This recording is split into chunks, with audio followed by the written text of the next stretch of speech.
No. Are you with our birthday? We know that. And round.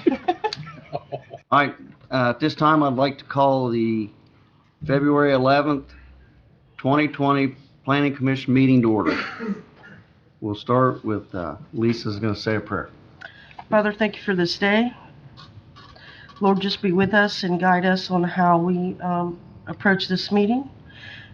Protect our first responders and our military. In Jesus' name, amen. All right, everybody stand for the pledge, please. I pledge allegiance to the flag of the United States of America and to the republic for which it stands, one nation, under God, indivisible, with liberty and justice for all. Thank you.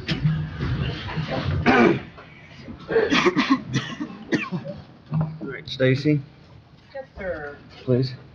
Corey Bonelander, Lisa Hobbs, Here. Tom Shepard, Beth Mansickle, Here. Kelly Gaskell, John Zimmerman, Mark Gary, Here. David Kane, Here. Wes Lincoln. Here. Thank you. Thank you. Okay, next on the agenda, the January 14th minutes. Are there any addition or correction to those minutes?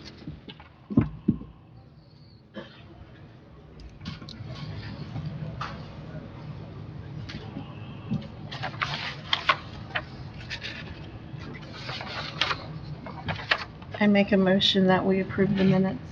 Have a motion? Second. Motion and a second. All in favor signify by saying aye. Aye. Opposed, the same. Motion passes. All right, Brad. Good morning. Morning. The first item on the agenda is petition 2020-Z-001. This property is located on the east side of South 1000 West, approximately a quarter mile south of West 800 South. It's in Green Township, and the owner is Mabel and William Coffey. The petitioner is Arbor Homes. The request is to rezone the property from conservation residential to single and two-family residential R3. The notices were mailed on time.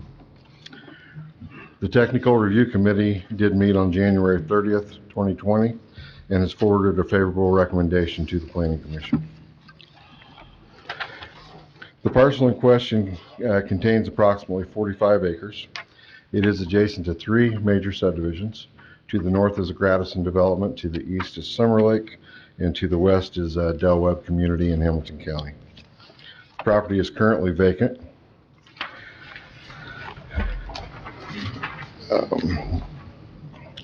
The request for the R3 rezone is specifically due to the lot width and the minimal size lot requirements. The R3 offers the least amount of road width, or lot width, which is 60 feet, and it also allows the smallest lot size, which is 6,000 square feet. The planned development is for an empty nester for a 55 and over community. And one of the things that they've determined is that this type of demographic typically does not want a large yard, which again is why they're pushing for the smaller lot size. The proposal would be for approximately 125 lots, and the density would be approximately 2.7 homes per acre. They hope to begin construction in spring of 2021 if everything goes well. Ingalls will be supplying the water. Fall Creek Regional Waste will be supplying the sanitary sewer. Green Township will supply the fire protection. The Madison County Sheriff's Department will, of course, be the police protection. Stormwater drainage will be outletted into a regulated drain that is in Hamilton County, and Arbor Homes has been in contact with the Hamilton County surveyor and working towards what they need in order to meet their requirements.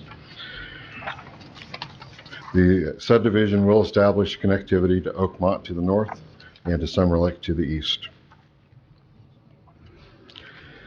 There are some areas of concern, particularly with fire protection, as Green Township currently outsources the fire protection. They do not have their own facility. And we of course know how stressed our Sheriff's Department is as well. and this would just be added territory. And of course, roadways are always going to be impacted in these situations, and we are all aware of the concerns there at State Road 13 and I-69, as well as 13 and 800 South. The comp plan, of course, supports this type of development. This is in a growth area. And in the growth area, it indicates a mixed use is what we would like to see. I have indicated multiple articles within the Land Use and Development Code that are in accordance with this particular development and this particular request. If you have any questions about those, you can ask those when I'm through with this, please. I've also added a zoning standard comparison table so you can get an idea of what the comparison is between R1, R2, and R3. As far as the zoning classification, the subject parcel is currently zoned agricultural. To the north is the town of Ingalls with the residential use.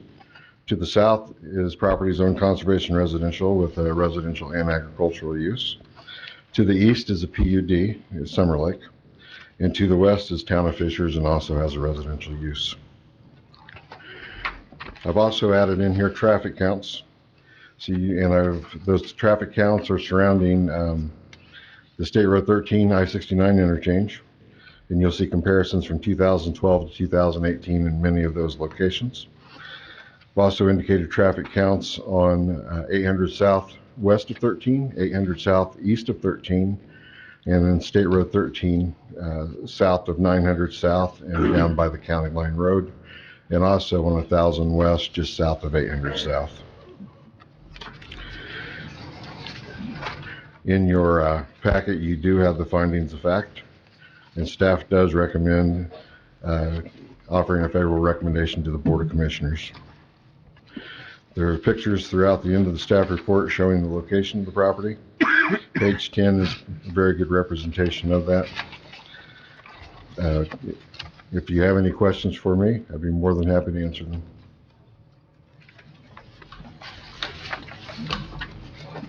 Brad, I would like to address on page 3 of the staff report under your concerns. Yes. You highlight there that perhaps some cost should be enveloped into the development. Is there a legal basis for that? There is not, but I did have some conversation with Arbor Homes about that concern, and they agree that it is a concern, and they're looking into possibly coming up with a way in which we can increase some funds to Green Township. So the question was whether or not, because of the increased population concentration in those areas, the question is whether or not for either this project or moving forward, there's a legal basis for conditioning recommendations and ultimately on the behalf of the commissioners approval on requiring some cost to be paid for those services up front, at least until tax revenue begins to evidence itself. So I guess that's a question, Jeff. Is there a basis in law to do that? It's impact fees. That's exactly what you're describing. And impact fees would hit these concerns exactly, and they're only paid by new development that comes into a governmental unit. I know the town of Pendleton is considering doing this right now, and there'd be nothing to stop the county from instituting impact fees to newcomers, the new development, to offset the obvious costs of fire, police, roads, etc. And it's particularly popular because existing taxpayers don't have to pay the impact fees. It's only the new folks that come in and move the bar on how much expense there is. And so these are becoming more and more popular nationwide and statewide, and it's a good problem to have, and it's maybe something that the county will have to consider here very shortly. Is it done through ordinance? Yes. It's a long procedure that has to go through. There's lots of noticing, and the rates have to be determined. Just so it's a long process. It's not as long as this darn thing, but it's a long process. It's not something the commissioners could just pass on Tuesday. But it may be something that they're going to need to consider because of the county's growth. Yeah. The only angle that we have with our current ordinance is, of course, with the public health, safety, and welfare. In that regard, I think we do have some, would you agree with that? You have the right to outright deny based on that. Yeah. But, say, it'd be close. Yeah. Maybe if we get a developer that would be willing to work with us. Yeah. Sure. We don't carry nearly the hammer. The impact fee is uniform and it's not conditioning anything. It's you shall pay. If you're gonna come in and do a project of this size, you shall pay. We'll look at the table and that's what you have to pay. One time on the front end? Yeah, or ongoing for a period of time, depends on how it's drafted. Sometimes it's by permit. Yes. Yeah. Yeah. Does Ingalls have that? No. Well, I will simply say, and Brad, I'm glad that you highlighted these concerns. I see the call volumes in that Green Township, Stony Creek Township, that concentration down there, and they're noticeable.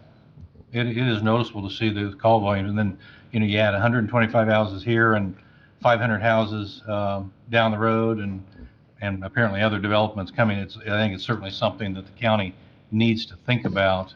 And I think, did I read correctly that Pendleton and Ingalls are talking about a fire territory? Did I read that? There's some discussion about that? Yeah, so that might help some of that concern. But, okay, thanks very much. Absolutely.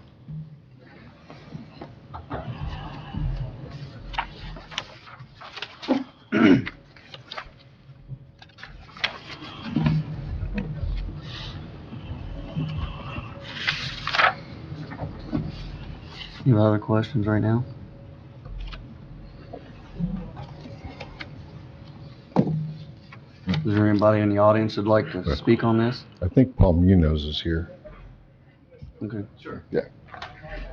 All right. The petitioner. Okay. Yeah. Anybody that comes up to speak, if you would, please sign your name and your address and then state your name and address.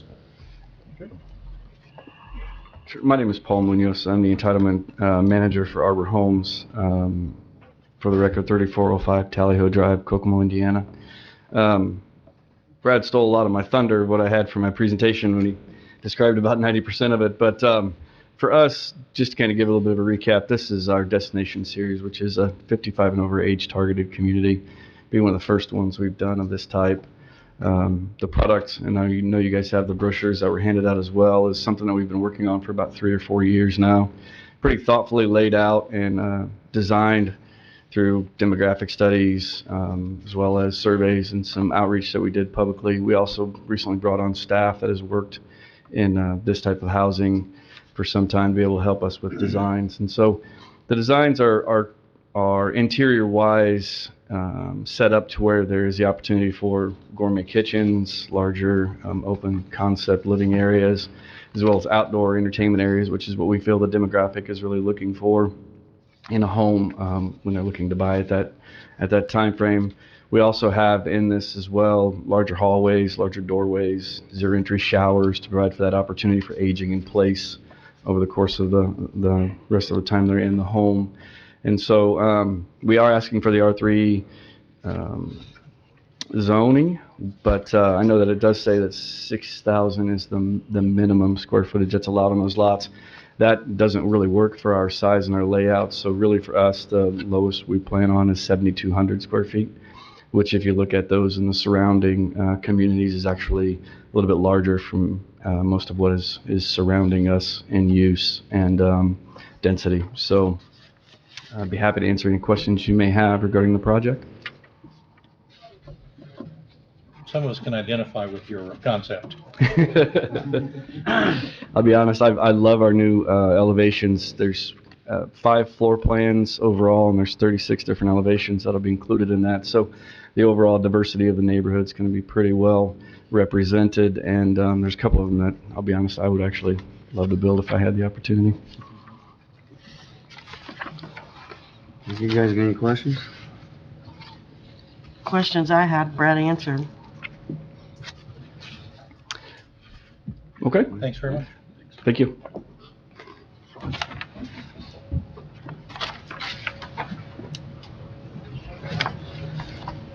Good morning, Greg Valentine. I live at 5297 South 800W, and I'm usually here to speak on behalf of Falkirk Regional Waste. They've met with us, everything's good, but I wanted to address as a township trustee David's comments about fire impact back in 2000 when the CP Morgan folks came in. I sat right here with the Pendleton Fire Chief, and as Brad mentioned, we hire our fire contract in Green Township at the time, still do. And they negotiated a $1,000 for every acre of the PUD, the PUD, that was Summer Brook, which is where the Love's Truck Stop is, and Summer Lake. So the first phase, there were like 7 phases of Summer Lake. Every phase, they deposited a check for $1,000 for all that per acre across the hall, and then at some point in time, I could use it for township fire, and that was great, $1,000 per acre.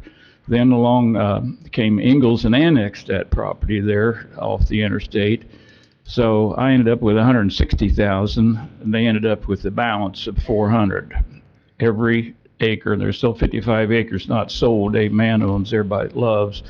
Every acre they get a check for $1,000 when they break ground, you know, when they're in that. So I spoke when Lennar came in to our commissioners, something, if it's $500, something, some kind of an impact fee. Right now, I have Vernon Township covering that, and if you haven't been following it, Vernon Township went full-time. They have full-time, 24/7, 365 now, fire and ambulance, and they cover Summer Lake. They'll cover that area. They're covering the new Lennar. But like you say, you know, January 1 is the magic day for the assessing to kick in now. So there were only 3 homes sitting there Lennar January the 1st, unfinished. They were just framed and wired and plumbed, but very little taxes will come off of that in 2021. So now the homes that are built now, we won't see that dollars. And Vernon Township is pretty good. They understand that end of June, I get a check from the treasurer. December, I get a check from the treasurer. They understand what I'm paying them. I won't pay till I get that check in the bank. But like you say, it's coverage. Somebody has to cover. Majority of the runs out of Vernon Township are to Summer Lake. Majority of them are ambulance runs, whether it's legit or, you know, just come out there because somebody's having a pain. It's still an ambulance run. Fire follow them, but very, very few fire runs in Green Township. So what I'm saying is I'd like to see you folks suggest to the commissioners a few dollars for old Greg and the folks down in Green Township. The new Pendleton, Falkirk Township, Ingalls, if that all happens, fire territory, it won't cover this area. We're going to keep it separate. Right. Just Summer Lake or? No, everything south of the interstate to Fortville and over to where Ingalls is at. It's about 7 square miles. But last night I went to Ingalls council meeting and they announced there's 245 acres right along 800 that they're talking about bringing in with houses that'd be bumping up against the interstate. So that brings up something else kind of interesting. Their attorney is sitting there saying, you have to tell those people they must annex or you're not going to give them water. Well, Triad Engineers sitting there, Lou, saying, you can't do that. You didn't do that for Lennar. They said, we want non-annexed. No, you got to annex us, so we won't give you water. Do you remember the day before your meeting, they got a letter from Ingalls, we changed our mind, you can have water. I'm telling you, these people can go right across to the road to Fisher's. I bet they'd pump water across there. I don't know that, but. Lennar had approval for that. Lennar gave you approval for that. Yeah, I know. The day before your meeting. Across the road. Oh, the day, okay. So I don't know, that attorney may or may not be right, but the engineer Triad that does all the engineering design for Ingalls said, you're not gonna hold the water off. So did that answer any questions? Well, for clarification. Yeah, I'd love for you folks to recommend to the commissioners, if the commissioner were here, could hear it, we really need some kind of impact fee for that. before the economy went down 2006, that subdivision that was coming in right there where Lennar is and across the road, the commissioners, I know Paul Wilson was part of it then, they had them to agree it was $1,000 a home. $1,000 for every home. Had that had been built out, $1,000 for every home. A third of it goes to Madison County Commissioners, a third goes to Green Township Fire Fund, a third goes to South Madison School Corp, which would have been fair too. A third, a third, a third. I mean, they're just going to... One time, one Yeah, time. they're just going to add to the price of the house, right? Hey, thanks for listening. Thank you very much.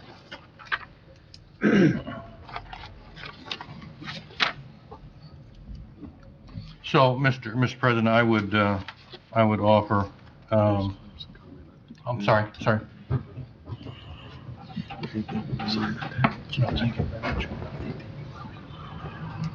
Before he comes up, I just wanted to tell you that I was also approached by Madison about that 250-acre development. We're not interested in being annexed to the town of Ingalls. They haven't, of course, nothing's set in stone as of yet, but they are looking at about 250 acres south of 800 South, off of 700 or 800 West, 750 West, I'm sorry. 750 West and 800 South, and going south about a half mile. 250 acres? 250 acres. It's on both sides of 750. Yep. That'll stretch the roadways. My name is Robert Heimel. This is my wife Sandra back there in the corner. And our property abuts this developer's property. Our address is 8628 South, 1000 West. And I also acquired the property, my neighbor's property, just to the north, which is 8516 South, 1000 West. So there's two properties there. They're formerly the Cox property. First of all, I'd like to tell this Plan Commission that if this development is anyways close to what Del Webb has built, then I welcome it to the community wholeheartedly. Del Webb is one of the finest communities in Fishers, and you'll find that the demographics that they're shooting for will not impact your school system. Very rarely do I see school buses go into the Del Webb community of 55 and over, so there's almost no impact to the schools from a 55 community. My questions to the developer would be, my concerns, and I expressed these concerns, I just regurgitating them from the Oakmont development with Ingalls, was my concerns is public safety, fire and construction safety. The town of Fishers does no longer permit vinyl siding in the town of, or the city of Fishers, excuse me. I proposed that to Ingalls, and Oakmont has vinyl siding. Del Webb also has vinyl siding, but it is also the last development in Fishers that they allow vinyl siding. They allow it in Del Webb because they put solid plywood siding, solid plywood sheeting behind the vinyl siding, and this will give you a fire rating almost similar to the hardy board plank siding that's going on all their homes now. I would suggest to the developer that they consider this in this development. My other concern is the access to streets for the fire and police protection. If the commissioners would consider driving through Summer Lakes and then driving through Del Webb, you can tell the difference between parking allowed on the streets and in the driveways, and parking not allowed on the streets and in driveways with smaller streets. The school buses have a hard time. Fire departments find it almost impossible to get through. In 2009, there was a fire in Summer Lakes that 3 houses, I believe, ended up burning before they were able to get them all put out. So I believe with plywood siding and no parking on the streets, we would have better access to that development.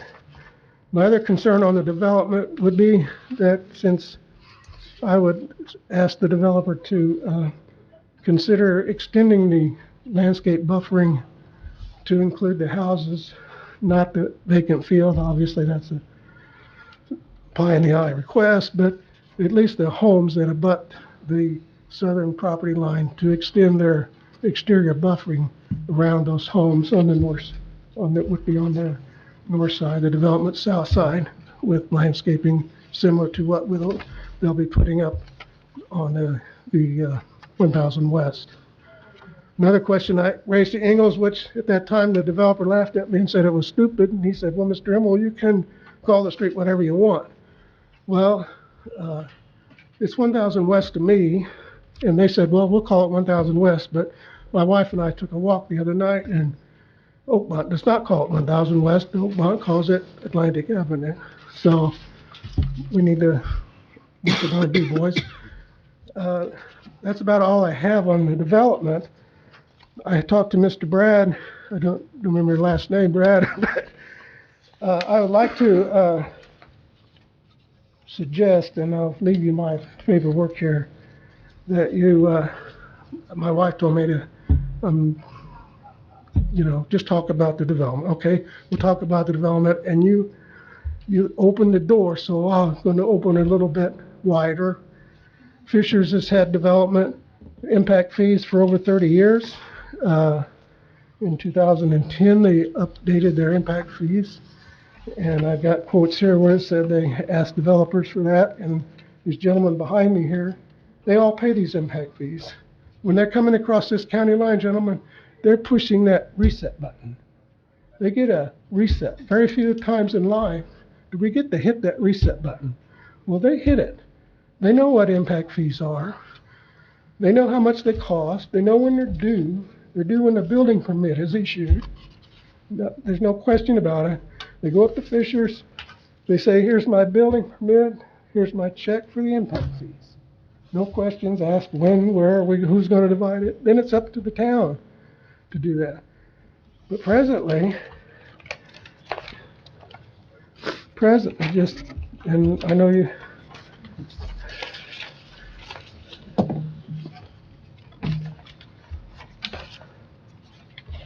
just in this area here,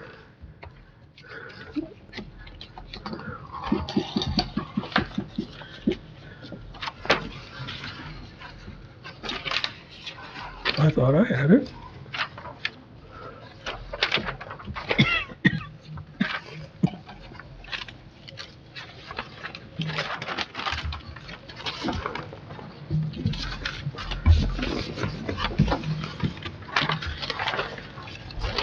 Just to review, Maple Trails by this developer, Arbor Homes. Maple Trails has been approved in April of 2017, and it had 379 homes. Oakmont was approved in July of 2017, and it has 110 homes. The Lanier development, Brad, I don't remember. What did you tell me? It was 435 homes? 425. Oh, I'm 10 off. Okay, 425. Well, my numbers are going to be off by 10 homes. And this development, 125, just since April of 2017, there has been approved 1,039, not 49 homes, okay, that have been approved in Green Township. Now, if those homes were paying the current Fisher's impact fees, which are renewed, have to be reviewed every 5 years. Their last review was in 2016. They will renew in 2021. They have what's called a road impact fee, and they have what's called a bridge impact fee and a park fee. Residential developers pay the road, bridge, and park fees. The road fee is $275.49. The bridge impact fee is $220.42. The park impact fee is $1,667 for total impact fees that's due at the time of development, time of building permit issue, $4,162.91. Simple math problem, gentlemen. 10 lots off, but 1049 times $4,160.91 is $4,366,892 $4,336,892.59. That's a lot of money, gentlemen, that the developers get to hit the reset button when they came across the line. I want to work with Brad to see if we can get this implemented. That's just impact fees. That's on parks, roads, and bridges. We haven't talked about schools, but schools, this development, thank goodness, is not going to be putting anything on it. So that's about all I have to say. I thank you for your time for listening to me, and I know I ramble some, but one other thing I'd like to mention on commercial development. I talked to a gentleman that was working in, I don't know the development, what it's going to be called, but he was telling me that he was working at 800 and 1000 West, is in a Ingalls Interpark or whatever they're calling that. And if you're familiar with it, Brad, it's the one where they got the thing that looks like a salt storage tank. I stopped in there the other night and talked to that gentleman, and I found out what they were doing. He told me at that time that they were in the process of building a commercial, single-story office building about 3,500 square feet, to be hoping to break ground this spring. And I said to him, well, how are you going to get in and out of the project? I says, is it finally we're going to get a stoplight up here? Oh, no, we can't put a stoplight at 813. The state says they can't have one there. And I said, is this the same state that allowed U-turns for semis to get into a truck stop? To get in, that's what I call it, a U-turn. They have to make a U-turn to get in that truck stop. He said, yeah. But he says, don't worry, in my development, we're going to allow them to turn in, but when they exit this development, they're going to be exiting and they'll be going to the west. So that is turning the traffic, taking the traffic from Ingalls that's generated in Ingalls and sending it to Fishers, putting it on Fishers Road, and then having the people figure out how they're going to get back to where they want to go. So just for your information on that development, Fishers built a similar development. It was called a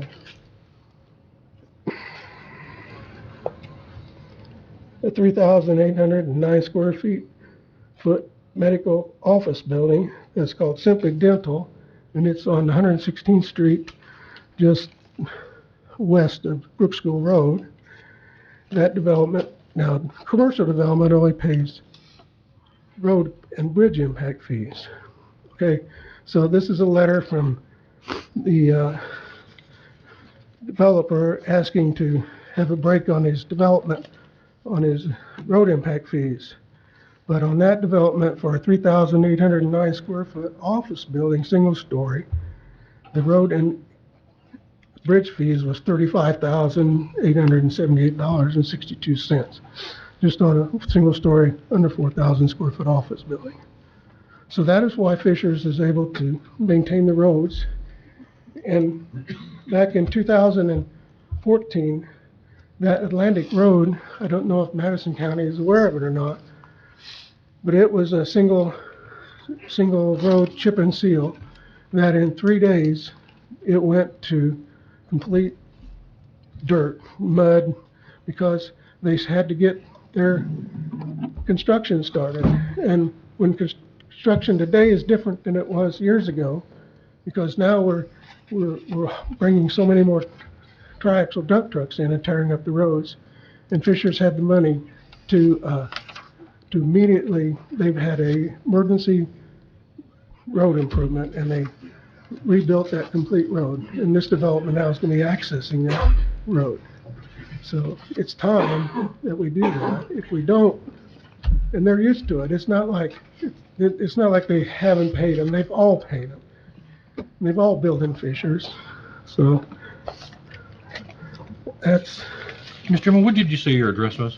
8628 South, 1000 West. Mr. Cox, my neighbor, used to reside at 8516, and his property abuts this property. He's recently deceased, and I also have his property. So it is affecting me right next to it. That's why I asked for the buffer. So There's my notes on that. Yeah. And if you want to talk more on this.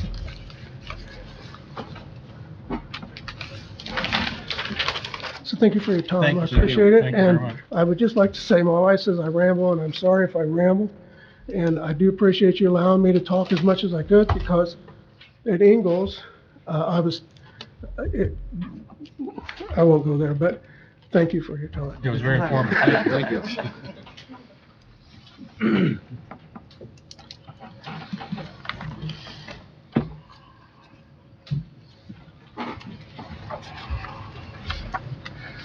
Couple things I'd like to add to that is Hamilton County maintains that Atlantic Road or 1000 West. Typically, counties to the west take care of the East County Line Road.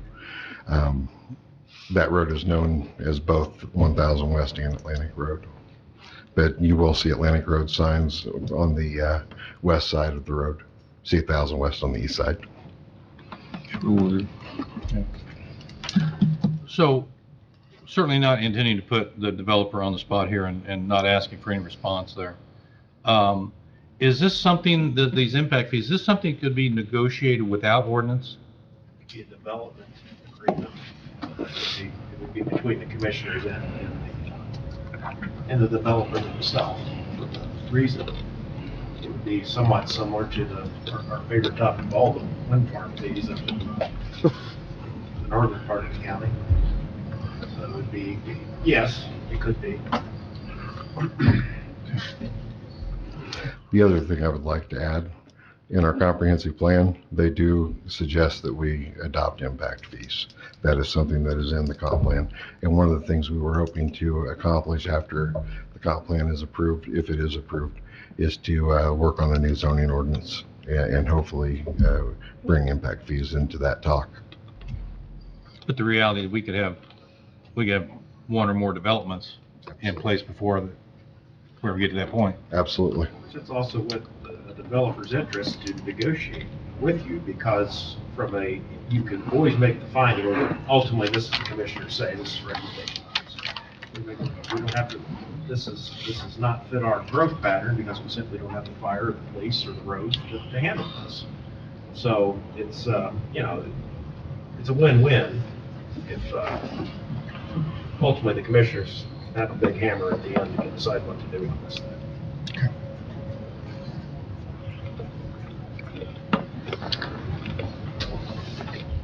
What about, really, there's nothing we can do today.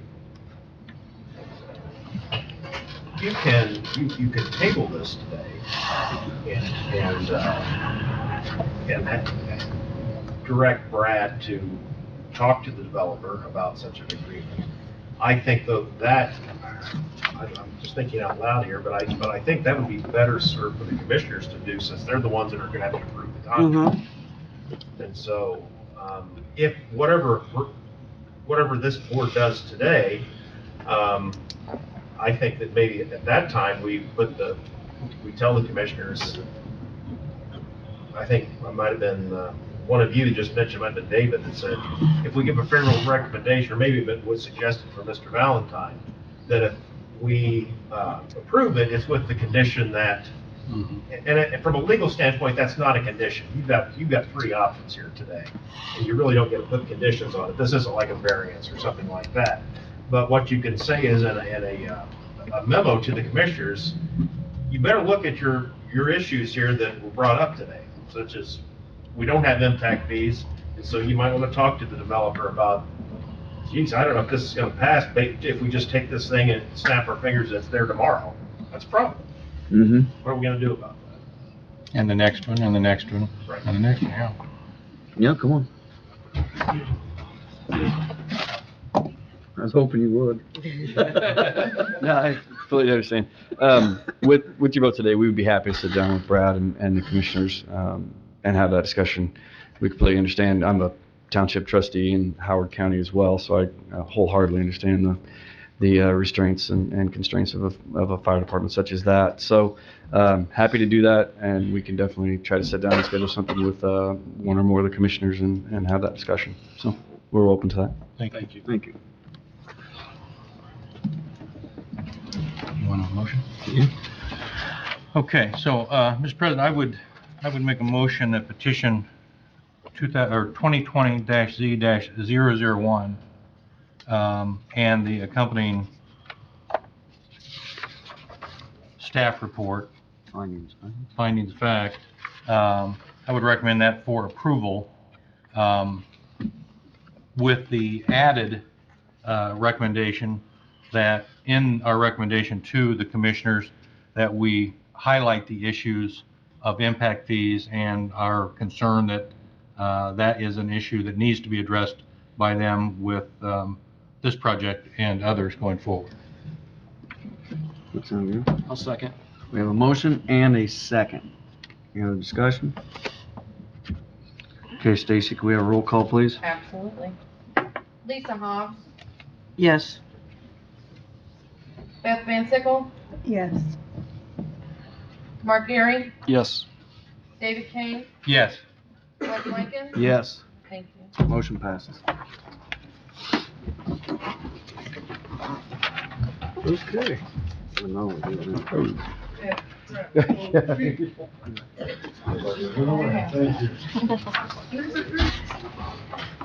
Thank you, guys.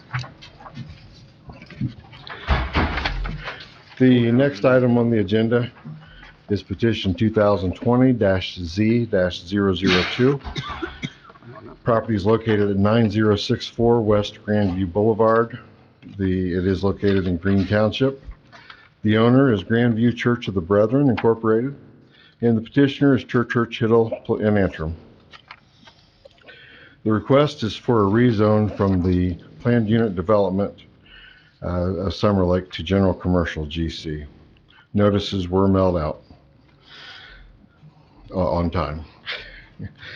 The technical review committee did meet on this on January 30th, and they have forwarded a favorable recommendation to the planning commission. This property is located on the southwest corner of the intersection of State Road 13 and West Grandview Boulevard, which is the entrance to Summer Lake.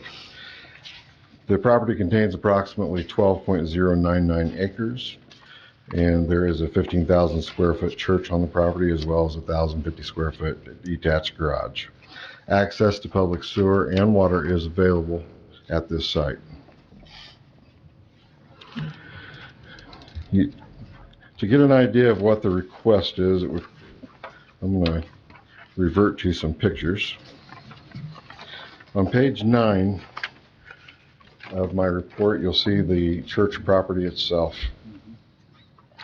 On page 10, you'll see to the south is the Amazon storage facility. And then if you look at page 14, you will see the portion of the property of the Grandview Church in which they are hoping to rezone. Once that area would be rezoned, it would then need to be combined in with the Amazon storage property.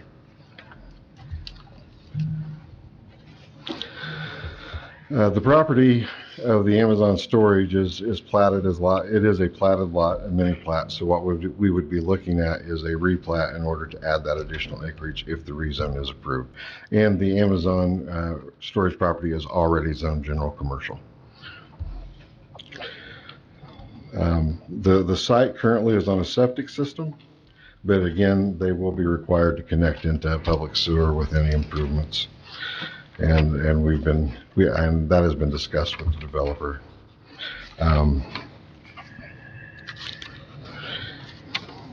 The request for the rezone is a 2.18 acre portion of the church property.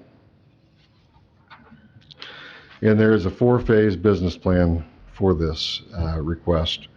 The first phase, they intend on tearing down the existing house and barn. Once those are removed, they intend on placing a 290 foot by 60 foot storage building on the north side of the existing Amazon storage. And all of the storage buildings within that building will be opened to the south, so the church would no longer see the storage facility itself. They will also be doing a lot of landscaping and just improvements, general aesthetic improvements within that area. The eventual Phase 4, what they hope to do is put in a 3-story office building on the face of State Road 13. And the intent will create almost like a fortress-type development in which you will not be able to see the storage facilities from State Road 13. And same concerns with this development as the other. Obviously, the impact will hopefully be less with this one as it would with the other development. But the fact is, we still have concern with the fact that Green Township outsources their fire protection and, of course, police protection as well as road impact. This property is in the growth area of the comprehensive plan, and the comprehensive plan does support a mixed use, commercial and residential. I have also included several articles within the Land Use and Development Code that is specific to this request. The subject parcel is currently, as stated, a PUD, zone PUD, and is an organizational use. To the north is a commercial use, and it is also zone PUD. To the south is general commercial with commercial use. To the east is agricultural zoning class with the agricultural use, and to the west is PUD with the residential use. I've also included the traffic counts in this document as well as the findings of fact. Staff does recommend a favorable recommendation to the Board of Commissioners for this petition. If you have any questions for me, I'd be more than happy to answer them.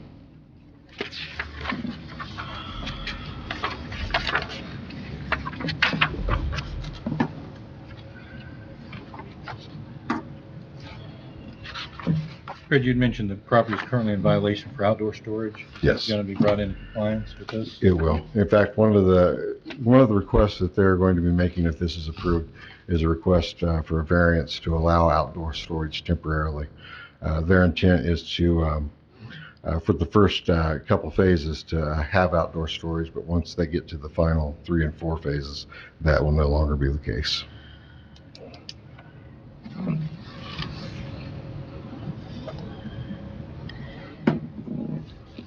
This is a property that was, I believe they acquired it in 2016, and they have done quite a bit already to clean the property up, and they're finally profitable. The property came very close to, for the business to end.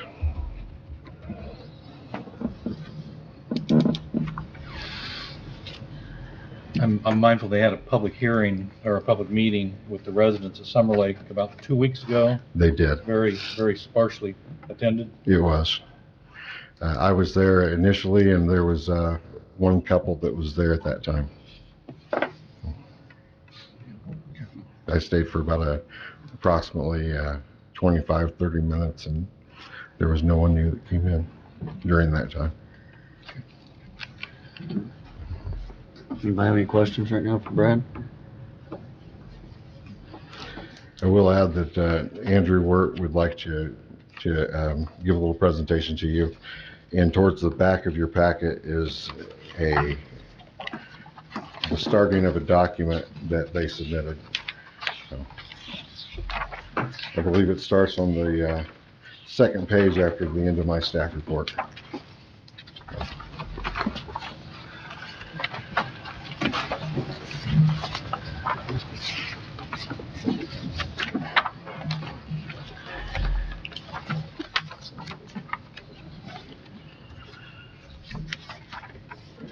Good morning. Good morning. Andy Wirt, land use professional with the law firm of Churchill and Antrim out in Noblesville. Also with me this morning is John Perrine. John's company, Amazon Pendleton, purchased Amazon self-storage property, as Brad mentioned, back in 2016, with the thought of renovating the site and making it a little bit more visually appealing and also more secure.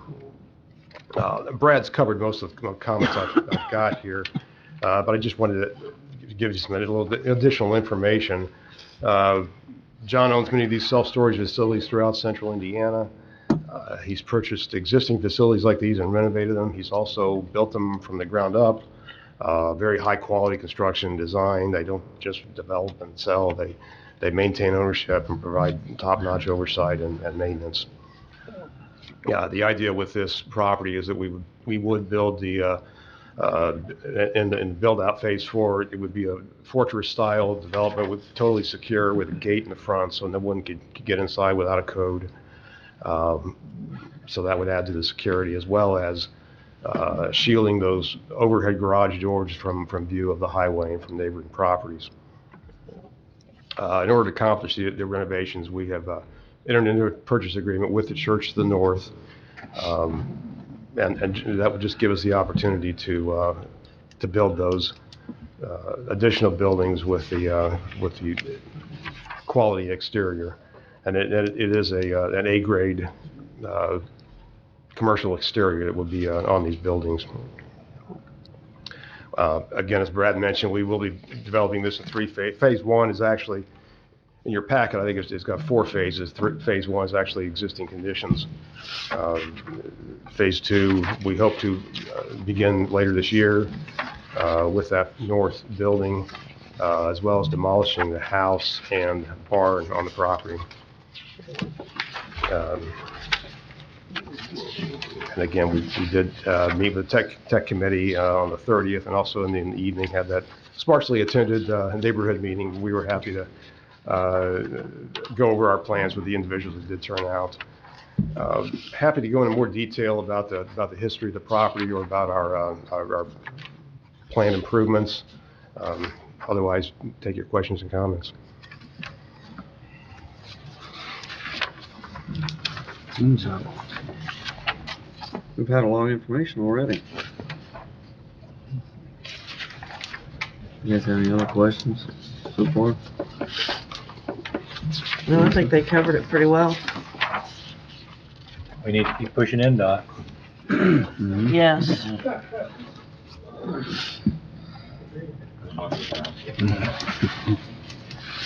Other comments? Or you want? Okay. It's my backyard. It'll be a major improvement.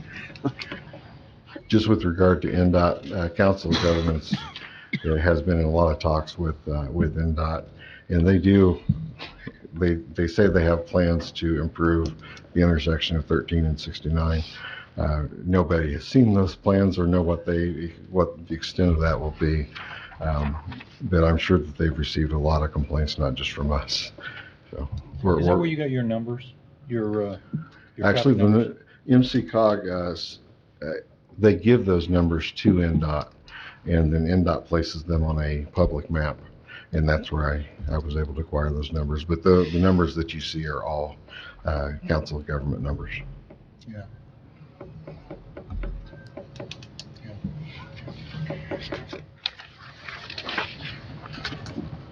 Mm-hmm.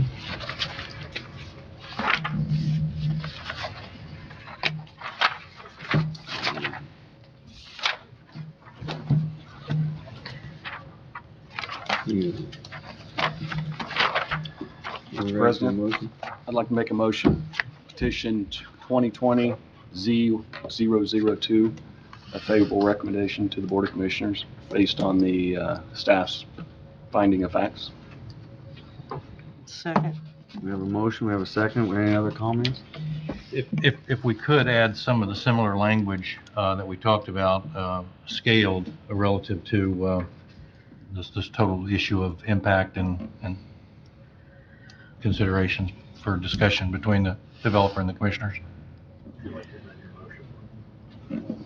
To include that, Yes. Second. Second. Okay. Got a new motion and a new second. Or another one. All right. In addition to. In addition to. All right. Any other comments? Stacy? Yes, sir. Lisa Hobbs, Yes. Beth Van Sickle, Yes. Mark Gary, yes. David Kane, Yes. couldn't get it out, sorry, and Wes Likens. Yes. Motion passes. All right. Where we at now, Brad? Comprehensive update. The next item on the agenda is comprehensive plan update, and Ralph and Annabeth are here to present that to you. Good morning. You just gonna read this to us? Oh, if only. First of all, I apologize. Jerry Bridges and John Levine could not be here today. Jerry's in DC and John Levine is having some car troubles. What I have for you today, ladies and gentlemen, is the official Plan Commission draft. We are contractually obligated to supply you all with 15 printed bound copies. We've added since the last, I think we were here 6 weeks ago, 100 or so pages to this document. It was not text that we added to this document. We added pictures, graphs, infographics, charts, and maps to increase readability throughout the whole document for you. Make some of the very dense information that we present in this much more approachable. Also, in the 6 weeks since we've last been here, we've had 3 public meetings to give the public a chance to respond to the land use maps. You'll find those somewhere in the middle of the document around page 100. We have included township maps also of the land use maps that have been zoomed in for both low and high growth scenarios. They start around page 133 in your thing if you want to look at them. At this point, we really don't anticipate coming out of Madison County Council of Governments more substantial updates unless you guys and Brad indicate that you want something changed. Our plan is to give you 30 days to read and get back to us. If you want something changed, we'll be more than happy to change things as you guys see fit. And then 30 days from now at the next Plan Commission meeting, we'll ask you for a recommendation to recommend this be adopted. Do you all have any questions? I wanted to thank Mr. Kane for being at one of our most recent public meetings too. It was nice to have him there at Anderson. And Wes was there at Frankton. John Zimmerman was at the Anderson one too. So I appreciate you guys showing up to some of those meetings. Can you do me a favor, explain your color coding here, just so I don't have to sort it out myself? We don't, the colors just kind of happened. We're coming up with a chart that will break down what color means what. They're there so that when you're flipping through the document quickly, you can associate, oh, this color means this thing, and that it's also, there are a couple of different sections in the document that link back to each other, particularly the action matrices link to the how and why section in the goals and objectives. So if you're in the orange action matrix, you know that that goes with the orange section for goals and objectives. So.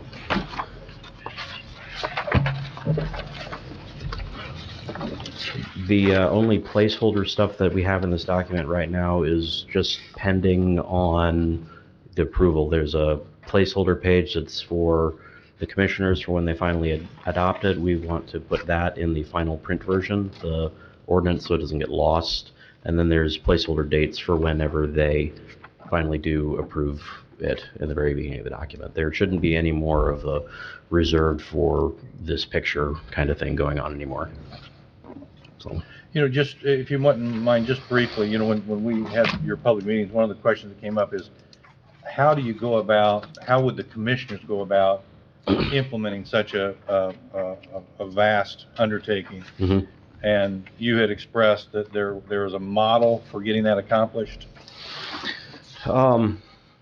Well, for implementing it, first of all, it's gonna take time to do everything in this. This is goes out to 2035. This is a 15-year thing that we've talked about.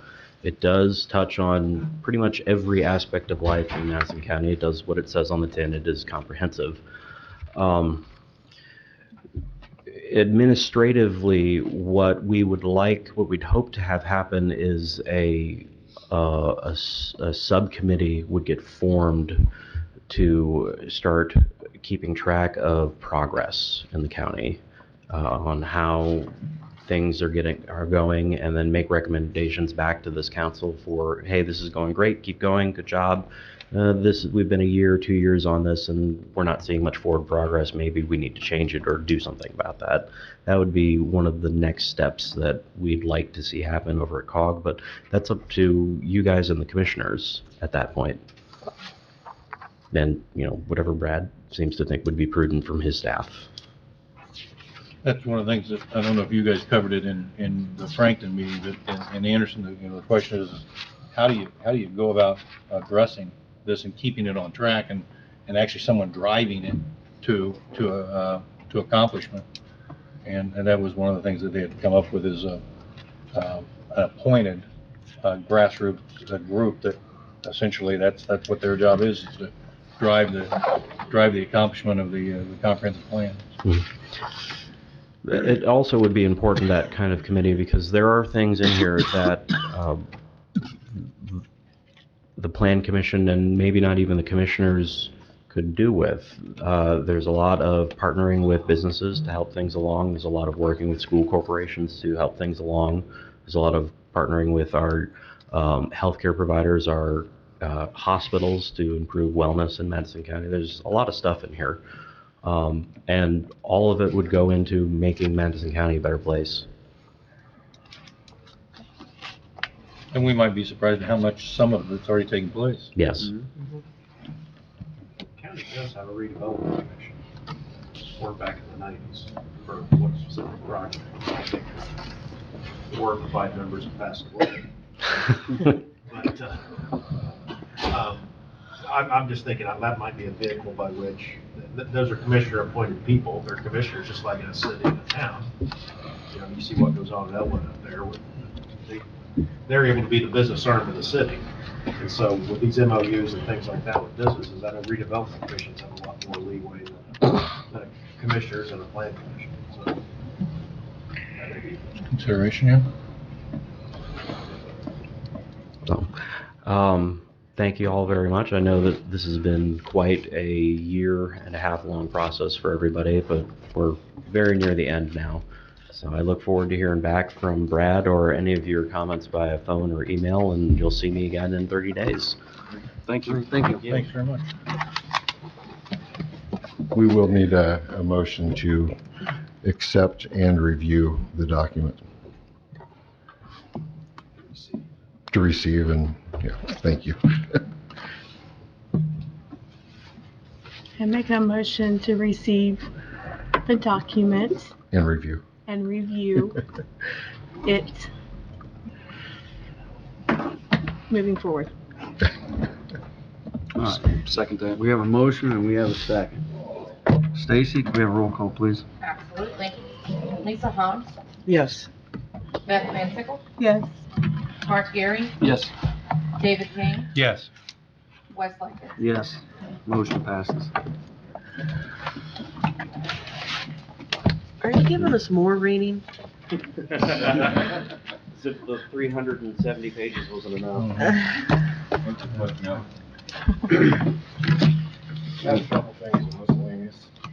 Everybody's gonna have to take the next month off to get caught up on reading. The first thing on top, you'll see that this Think Regional. It's an event that's taking place on March 5th from 6 to 9 p.m. Just offering this to you if you would, if you're interested in attending. It is a dinner. There is a cost of $30. This is being hosted by MC-COG, and it's just a way for us to think a little bit bigger than just Madison County. Think regionally and how we work with other communities and other counties. Second document I have here for you is a class for citizen planners, in essence, people on planning commissions and BZAs. This is there's 2 courses that will be taking place. They're in-person workshops. The closest one to us will be taking place in New Albany, and that'll be on April 20th and also on May 28th. It looks like there is a $200 registration fee for this event as well. So I don't know if we can work out something to help subsidize the cost if you're interested in going, but this is something that it would certainly be good for any of you if you're interested. And I'll be sending that out in an email as well. On March 4th, there's a meeting for Destination 2045, and what this is a taking a look at the Metropolitan Transportation Plan. So if you have any concerns about any intersection, roadways, the way they're traveled, anything along that line, anywhere in Madison County, then this would be a good event for you to show up to. I plan on attending.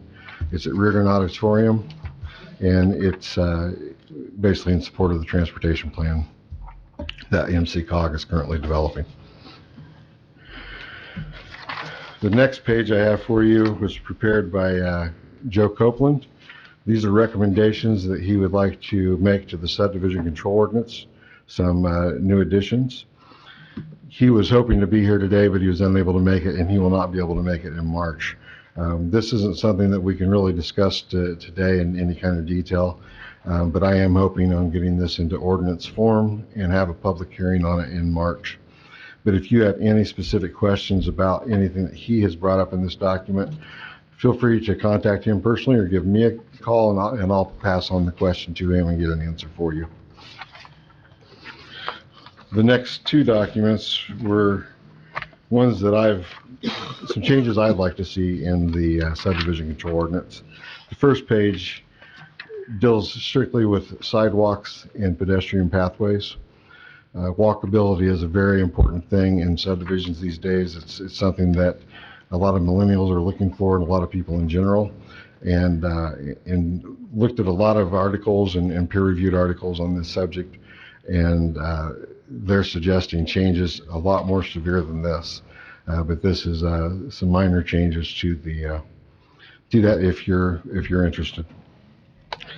And then the last document is part of the City of Fishers Unified Development Ordinance, but there's parts of this that I think we need to implement into our own zoning ordinance. In particular, the buffering towards the front of subdivisions along arterial roads, and the buffering around other adjacent parcels. This also gets into open spaces and amenities within developments. At this time, we do not have anything that demands amenities or requires it, but it's something that we do ask each time that a subdivision has come in, and Lennar is putting in some amenities on their own, but I think that it'd be something that'd be nice to have in our ordinance that specifies those things. And again, I intend on getting this written up in ordinance form, getting that to you for review before the next planning commission meeting.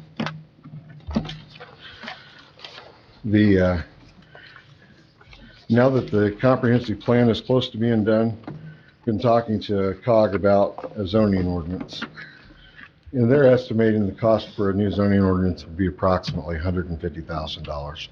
Now we have a couple options here. We do not necessarily have to adopt and create a brand new zoning ordinance. We could just make modifications to our existing.